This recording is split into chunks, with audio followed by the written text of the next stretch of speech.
क्या आपने कभी सोचा है कि कोई मरने के बाद भी आपको देख सकता है? जिस शरीर की आंखें बंद हो चुकी हैं, क्या उसकी आत्मा अभी भी सब देख रही है? क्या वो जानती है कि आपने कितना रोया, किसने सच्चा दुख जताया और कौन बस दिखावा कर रहा है? क्या वो आत्मा आपको आज भी महसूस करती है, आपके आसपास मौजूद है और शायद आपको कुछ कहना चाहती है? अगर आपके मन में भी यही सवाल है, तो ये वीडियो आपके लिए है। तो चलिए शुरू करते हैं और जानते हैं मृत्यु के बाद आत्मा की वो रहस्यमयी यात्रा, जिसे परमहंस योगानंद जैसे महान योगी भी अनुभव कर चुके हैं। मृत्यु इंसान के जीवन की सबसे बड़ी सच्चाई है, एक ऐसी सच्चाई जिससे कोई नहीं बच सकता, लेकिन फिर भी जिसे स्वीकार करना सबसे कठिन होता है। जब कोई हमारा अपना हमें छोड़कर चला जाता है, तो दिल के किसी कोने में यह सवाल जरूर उठता है, क्या वह अब भी हमें देख सकता है? क्या उसकी आत्मा अब भी हमारे आसपास है? क्या मृत्यु के बाद सब खत्म हो जाता है या कोई और यात्रा शुरू होती है? भारत की प्राचीन परंपराएं और आध्यात्मिक ग्रंथ इस प्रश्न का उत्तर बड़े रहस्यमयी और गहराई से देते हैं। श्रीमद् भगवद गीता कहती है कि आत्मा न तो जन्म लेती है, न ही मरती है, वह केवल शरीर बदलती है, जैसे हम पुराने कपड़े उतार कर नए पहनते हैं। परमहंस योगानंद जी, जो पश्चिम में भारतीय आध्यात्मिकता के सबसे प्रमुख मार्गदर्शकों में से एक माने जाते हैं, उन्होंने भी अपने अनुभवों में कहा है कि मृत्यु के बाद आत्मा केवल शरीर को छोड़ती है, चेतना को नहीं। और चेतना ही वह शक्ति है जिससे आत्मा देखती है, महसूस करती है और अनुभव करती है। जब कोई मृत्यु को प्राप्त करता है, तो उसकी आत्मा कुछ समय तक पृथ्वी के वातावरण में ही रहती है। यह कोई भूत जैसी स्थिति नहीं होती, बल्कि एक सूक्ष्म ऊर्जा का स्वरूप होता है। आत्मा उस समय एक बेहद जागरूक अवस्था में होती है। वह देखती है कि उसके शरीर को कैसे उठाया गया, किसने उसे आखिरी बार छुआ, कौन रोया और किसने सिर्फ औपचारिकता निभाई।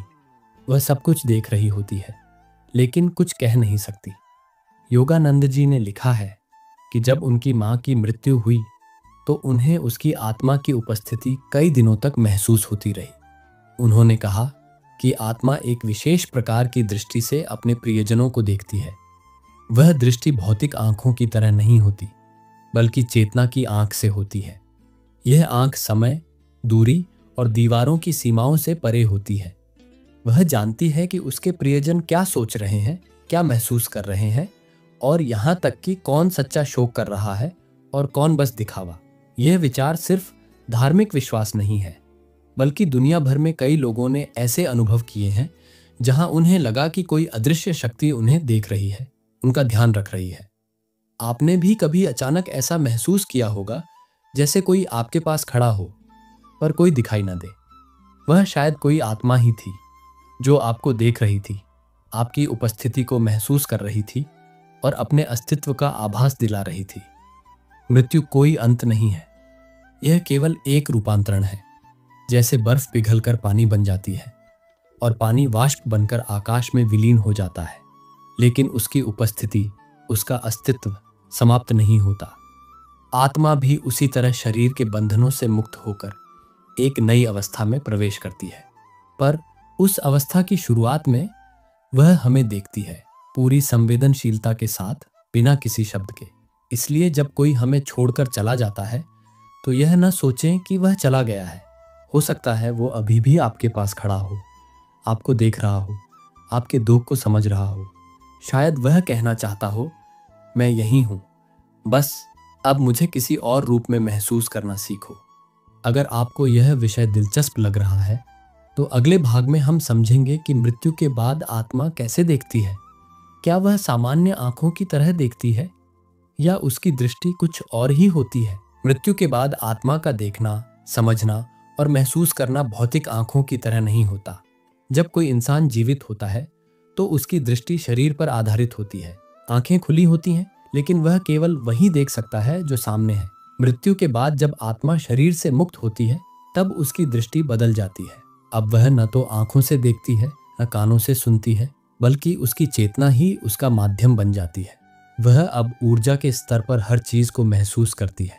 परमहंस योगानंद जी ने अपनी आत्मकथा में यह बात स्पष्ट रूप से लिखी है कि आत्मा की दृष्टि मृत्यु के बाद सीमाओं से मुक्त हो जाती है। वह किसी स्थान, किसी समय या किसी दिशा में बंधी नहीं रहती। आत्मा उस सूक्ष्म संसार का हिस्सा बन जाती है जहां विचार, भावनाएं और ऊर्जा सब कुछ पारदर्शी हो जाता है। वह कमरे में खड़े लोगों के मन के भाव पढ़ सकती है। वह जान सकती है कि कौन उससे कितना प्रेम करता था और कौन केवल सामाजिक रीति निभा रहा है। वह सिर्फ दृश्य नहीं देखती, बल्कि भावनाओं की लहरों को भी पढ़ लेती है। आपने कभी अनुभव किया होगा कि किसी की मृत्यु के बाद अचानक किसी कमरे का वातावरण भारी हो गया हो, या किसी को ऐसा लगा हो कि जैसे कोई पास खड़ा है। ऐसे अनुभव केवल कल्पना नहीं होते। आत्मा अपने प्रियजनों के पास कुछ समय तक उपस्थित रहती है।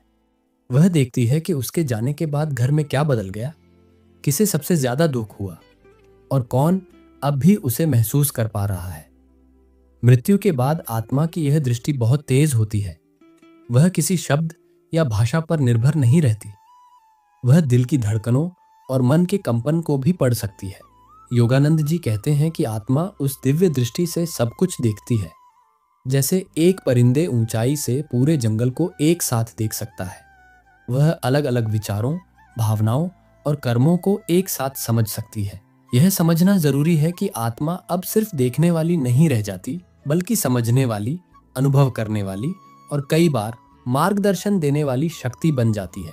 मृत्यु के तुरंत बाद उसकी चेतना अपने सबसे गहरे और जागरूक रूप में होती है। वह अपने जीवन की सारी घटनाओं को एक पल में देख सकती है और साथ ही देख सकती है कि उसके जाने के बाद दुनिया में क्या क्या घट रहा है।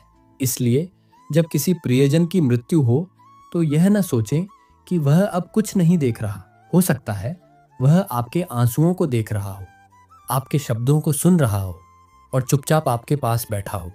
योगानंद जी कहते हैं कि आत्मा कभी पूर्ण रूप से हमसे दूर नहीं होती, बस उसका अनुभव करने की हमारी शक्ति थोड़ी सीमित हो जाती है। अगर आप किसी आत्मा को महसूस करना चाहते हैं तो आपको अपने मन को शांत करना होगा। विचारों के शोर से निकलकर उस सूक्ष्म ऊर्जा को महसूस करना होगा जो शब्दों में नहीं आती, लेकिन दिल से समझी जा सकती है। आत्मा देख रही होती है, लेकिन वह चाहती है कि आप भी उसे महसूस करें। इसलिए अगली बार जब आप किसी दिवंगत प्रियजन को याद करें तो आंखें बंद करें, अपने दिल की गहराई में उतरें और उस मौन को सुनने की कोशिश करें। हो सकता है वो आत्मा उस मौन में ही आपको देख रही हो और कह रही हो, मैं अब भी तुम्हारे पास हूं। अगर यह अनुभूति आपको भी छू गई हो तो अगली कड़ी में हम जानेंगे, क्या आत्मा हमसे संवाद कर सकती है? क्या वह कोई संकेत छोड़ती है जिससे हम जान सकें कि वह हमारे आसपास है? जिस क्षण आत्मा शरीर को त्यागती है, उस क्षण से ही उसकी यात्रा शुरू हो जाती है, एक ऐसे सूक्ष्म लोक की ओर जहां हर चीज भावना और ऊर्जा से संचालित होती है। वह देख सकती है, महसूस कर सकती है और कई बार संकेतों के माध्यम से संवाद भी कर सकती है। यह संवाद कोई शब्दों या आवाजों में नहीं होता, बल्कि प्रतीकों, घटनाओं और अचानक हुए अनुभवों के रूप में हमारे सामने आता है। परमहंस योगानंद जी ने इस विषय पर बहुत गहराई से लिखा है कि आत्मा मृत्यु के बाद कुछ समय तक पृथ्वी पर ही विचरण करती है और अपने प्रियजनों से जुड़ने की कोशिश करती है, लेकिन वह यह कार्य डराने या परेशान करने के लिए नहीं करती, बल्कि प्रेम, चिंता और मार्गदर्शन की भावना से करती है। कई बार आपने सुना होगा कि किसी के गुजर जाने के बाद किसी ने उन्हें सपने में देखा, किसी ने उनके नाम की कोई चीज अचानक गिरी हुई पाई, या किसी ने ऐसा महसूस किया जैसे कोई अदृश्य शक्ति उसे छू कर गई हो। यह संयोग नहीं होता, यह आत्मा का मौन संदेश होता है। आत्मा अगर किसी अधूरे कार्य, गहरे प्रेम या अटूट रिश्ते से बंधी होती है तो वह अपने प्रियजन से जुड़ने का प्रयास करती है। वह देखती है कि सामने वाला कितना दुख में है, उसे किस बात की जरूरत है और किस दिशा में उसका जीवन जा रहा है। परमहंस योगानंद कहते हैं कि आत्मा की चेतना बहुत संवेदनशील होती है। वह व्यक्ति की ऊर्जा को पढ़ लेती है, उसके विचारों को छू लेती है और बिना बोले उसके भीतर संवाद कर सकती है। योगानंद जी के अनुसार जब आत्मा किसी को संकेत देती है तो वह कभी भी डरावने रूप में नहीं होती। वह एक दिव्य कंपन के साथ आती है, शांति, करुणा और संरक्षण की भावना के साथ। यह कंपन इतना सूक्ष्म होता है कि अगर हमारा मन अशांत हो या भरा हुआ हो डर से, तो हम उसे पहचान नहीं पाते। लेकिन अगर हम थोड़ी देर चुप बैठें, ध्यान में जाएं और अपने भीतर की आवाज को सुने, तो उस आत्मा का स्पर्श अनुभव किया जा सकता है। आत्मा संवाद करने के लिए सपनों का सहारा भी लेती है। आपने सुना होगा कि किसी व्यक्ति ने अपने गुजर चुके पिता या मां को सपने में देखा, जो कुछ कह रहे थे, कुछ समझा रहे थे। कई बार यह सपने भविष्य की चेतावनी होते हैं, कई बार आत्मा की ओर से एक भावात्मक विदाई, और कई बार वह संकेत होता है कि मैं अब भी तुम्हारे साथ हूं। आधुनिक विज्ञान इन अनुभवों को साइकोलॉजिकल इल्यूजन कह सकता है, लेकिन आध्यात्मिक मार्ग पर चलने वाले जानते हैं कि यह आत्मा का संवाद होता है। एक ऐसा संवाद जो शब्दों से नहीं बल्कि ऊर्जा से होता है। योगानंद जी कहते हैं कि आत्मा को समझने के लिए हमें अपने अंदर के शोर को शांत करना होगा, क्योंकि आत्मा का संदेश उस मौन में छिपा होता है जहां बाहरी दुनिया की कोई हलचल नहीं होती। तो अगली बार जब आपको अचानक किसी प्रिय की याद आए, या जब बिना किसी वजह के एक पुरानी तस्वीर गिर जाए, या जब किसी कमरे में बैठते हुए आपको लगे कि कोई आपको देख रहा है, तो ध्यान से महसूस कीजिए। हो सकता है वह आत्मा ही हो जो न केवल आपको देख रही है, बल्कि आपके जीवन में कुछ कहना भी चाहती है। अब सवाल उठता है, आत्मा कब तक हमें देखती है? क्या वह सदा हमारे साथ रहती है या किसी समय के बाद आगे बढ़ जाती है? इसका उत्तर हम जानेंगे अगली कड़ी में, जहां आत्मा की आगे की यात्रा और उसके विलीन हो जाने के रहस्य को समझा जाएगा। जब आत्मा शरीर से अलग होती है तो वह कुछ समय तक हमारे बीच मौजूद रहती है। वह देखती है, समझती है और कई बार संकेत भी देती है, लेकिन यह उपस्थिति स्थायी नहीं होती। एक समय आता है जब उसे आगे बढ़ना होता है, एक नई यात्रा पर निकलना होता है। यह यात्रा निर्भर करती है उसकी चेतना की अवस्था पर, उसके पिछले कर्मों पर और इस बात पर कि वह मृत्यु के क्षण में कितनी शांति या उलझन में थी। परमहंस योगानंद जी ने आत्मा की इस यात्रा को एक दिव्य प्रक्रिया कहा है। उन्होंने कहा कि जैसे जैसे आत्मा इस भौतिक संसार से दूर होती जाती है, वैसे वैसे उसकी देखने और महसूस करने की शक्ति भी अलग स्तर पर चली जाती है। आत्मा अब केवल उसी समय लौटती है जब कोई विशेष कारण होता है, जैसे कोई अधूरी बात, कोई गहरा प्रेम या कोई ऐसा संबंध जो अभी तक पूरी तरह से समाप्त नहीं हुआ। लेकिन सामान्य स्थिति में आत्मा कुछ समय के बाद इस संसार से विदा ले लेती है। योगानंद जी ने एक गहरी बात कही थी, जिन आत्माओं ने अपने जीवन में ध्यान और आत्म साक्षात्कार का अभ्यास किया होता है, उनकी मृत्यु के बाद की यात्रा बेहद शांत और तेज होती है। वे आत्माएं बिना रुके आगे बढ़ जाती हैं, क्योंकि वे जानती हैं कि यह संसार केवल एक पड़ाव था। लेकिन जिन आत्माओं ने जीवन को अधूरा छोड़ा या जिनका मोह बहुत गहरा था, वे थोड़ी देर के लिए इस लोक में रुक जाती है। वे हमें देखती हैं, हमारे दुख को महसूस करती हैं, और जब उन्हें यह यकीन हो जाता है कि सब कुछ ठीक हो रहा है, तब जाकर वे मुक्त होती हैं। हम अक्सर यह सोचते हैं कि आत्माएं हमेशा हमारे आसपास रहती हैं, लेकिन सच्चाई यह है कि उनका उद्देश्य हमें बांधना नहीं, बल्कि आगे बढ़ना होता है। आत्मा का स्वभाव है गति, विस्तार और अंतः परम शांति की ओर लौट जाना। वह तब तक ही हमारे आसपास रहती है जब तक उसे जरूरत होती है, या जब तक हम स्वयं उसे पकड़े रहते हैं, अपने दुख, अपनी यादों और अपने पछतावे के जरिए। इसलिए यदि कोई प्रिय व्यक्ति इस दुनिया से चला गया है, तो उसका सम्मान यही है कि हम उसे प्रेम से याद करें, लेकिन उसके जाने की राह में रोड़ा न बने। उसे मुक्त करें अपने दुखों से, अपने अश्रुओं से। परमहंस योगानंद ने कहा था, जब तुम किसी आत्मा को प्रेम और प्रकाश के साथ विदा करते हो, तो वह आत्मा परम सत्य की ओर और भी सहजता से बढ़ती है। आत्मा की देखने की शक्ति, उसकी उपस्थिति, उसका संवाद, यह सब एक सीमित समय तक होता है, और फिर वह उस परम स्रोत की ओर लौट जाती है जहां से वह आई थी।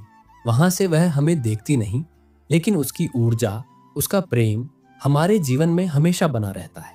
हम उसे सपनों में देख सकते हैं, ध्यान में महसूस कर सकते हैं, या किसी मौन क्षण में उसकी शांति को अपने भीतर पा सकते हैं। इसलिए मृत्यु को अंत मत मानिए, यह केवल एक विराम है, एक नए अध्याय की शुरुआत। आत्मा जाती है, लेकिन कुछ छोड़ जाती है, एक एहसास, एक जुड़ाव, एक दिशा।